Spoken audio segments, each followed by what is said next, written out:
Bismillahirrahmanirrahim. Assalamualaikum warahmatullahi wabarakatuh. Saya Hizbul Watoni dari semester 5 kelas B.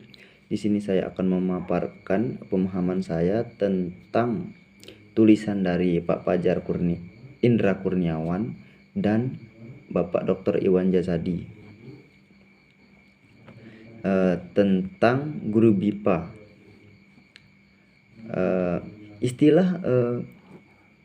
Istilah guru BIPA ini belum begitu populer di tengah masyarakat Indonesia, termasuk di ranah pendidikan secara umum, terkecuali bagi mereka yang bergelut di bidang pendidikan kebahasaan. Padahal BIPA ini memiliki peranan penting dalam bagi pelestarian bahasa Indonesia sebagai salah satu bagian dari kekayaan dan bagian dari Sumpah Pemuda. BIPA merupakan akronim dari Bahasa Indonesia bagi Penutur Asing, sebuah program pembelajaran keterampilan berbahasa Indonesia melalui mendengarkan, menulis, membaca, dan berbicara.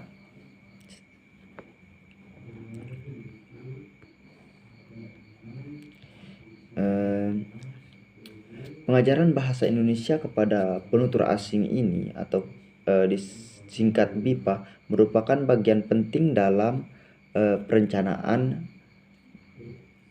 bahasa Indonesia. Program BIPA adalah proses pembelajaran bahasa Indonesia khusus untuk individu yang bahasa ibunya bukan bahasa Indonesia dan dari luar negeri. Dari luar Indonesia, di mana program ini mencakup Badan Pembinaan Bahasa, Kementerian Pendidikan dan Kebudayaan atau Kemendikbud.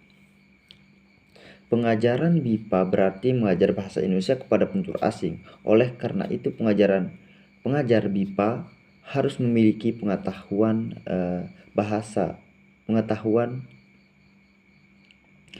sasaran yang baik. Tiawati 2018 menyatakan bahwa wawasan yang diajarkan merupakan pengetahuan pertama yang harus dimiliki oleh seorang guru BIPA, di mana tingkat pemula guru harus memiliki kemampuan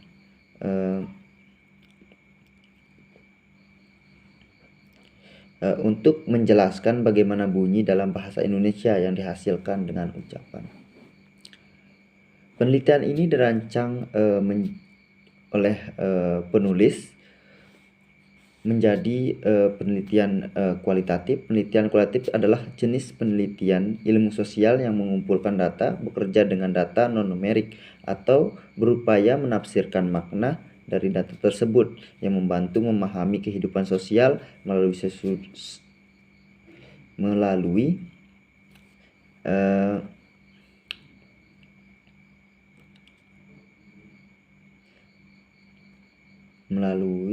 studi populasi atau tempat yang ditargetkan.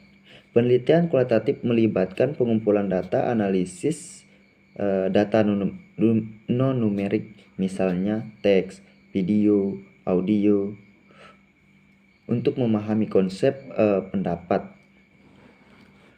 atau pengalaman. Ini dapat digunakan untuk suatu masalah atau menghasilkan ide baru untuk penelitian. Penelitian kualitatif umumnya digunakan dalam humaniora dan ilmu sosial dalam mata pelajaran seperti antropologi, sosiologi, pendidikan, ilmu kesehatan, dan sejarah. Penelitian ini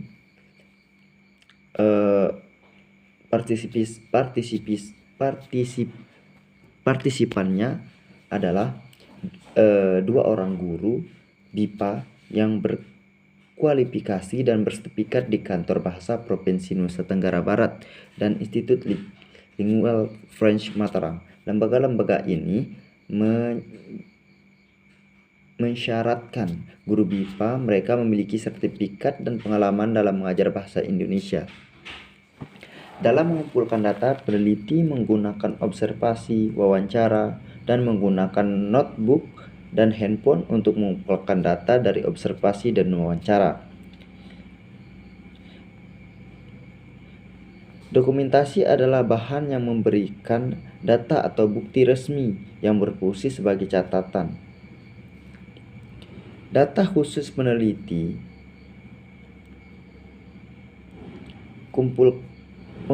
peneliti mengumpulkan dalam penelitian ini adalah rekaman audio dan catatan tentang penjelasan sesuai pertanyaan yang diajukan, foto-fotonya, dan adapun proses pengajaran. Dalam menganalisis data kemampuan berbicara bahasa Inggris guru BIPA, penelitian ini telah melakukan beberapa langkah untuk mereduksi menampilkan, menyimpulkan, dan memverifikasi data. Kelas 1A Bahasa Indonesia Penutur Asing atau BIPA adalah kelas dasar atau kelas pemula bagi mereka yang ingin belajar bahasa Indonesia sejak awal. Namun, kelas ini tidak hanya terdiri dari anak-anak tetapi juga remaja dan dewasa. Tujuan studi mereka berbeda-beda berdasarkan kebutuhan mereka. Hasil penelitian ini menunjukkan bahwa kemampuan bahasa Inggris penting bagi guru BIPA. Namun, kemampuan terpenting yang harus dimiliki oleh guru BIPA adalah kompetensi berbicara makro, skill berbicara tingkat menengah hingga mahir dalam hal tata bahasa, kelancaran, tegas, pemahaman, dan pengucapan. Berdasarkan tantangan tersebut, guru BIPA disarankan untuk mempersiapkan diri menghadapi berbagai situasi saat mengajar, selain penguasaan latar belakang budaya dan kemampuan kritis siswa. Guru BIPA harus membekali diri mereka dengan pengetahuan budaya Indonesia atau lokal atau etnis mereka sendiri, dan fasih dengan pengajaran yang berpusat pada siswa dan andragogi. Selain pedagogi atau keterampilan mengajar anak-anak, juga disarankan agar program studi pendidikan Indonesia di universitas mengembangkan konsentrasi yang kuat dengan substansial sejumlah mata pelajaran termasuk mata kuliah L1, pembelajaran yang berfokus pada keterampilan makro pembicara, pemahaman lintas budaya, dan andragogi. Akhirnya diakui penelitian ini masih mengandalkan sejumlah kecil partisipan. Penelitian di masa depan tentang kompetensi guru BIPA dari bahasa pembelajar asing, khususnya bahasa Inggris, sangat diperlukan karena bidang ini masih kurang diteliti hingga saat ini. Sedangkan dampaknya untuk mengefektifkan pengajaran BIPA selalu ditunggu-tunggu. Demikian pemaparan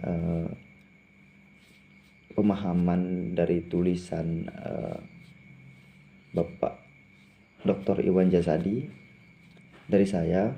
Mohon maaf atas kekurangan. Wallahumma biqwal hadi ila syabil rasyad. Wassalamualaikum warahmatullahi wabarakatuh.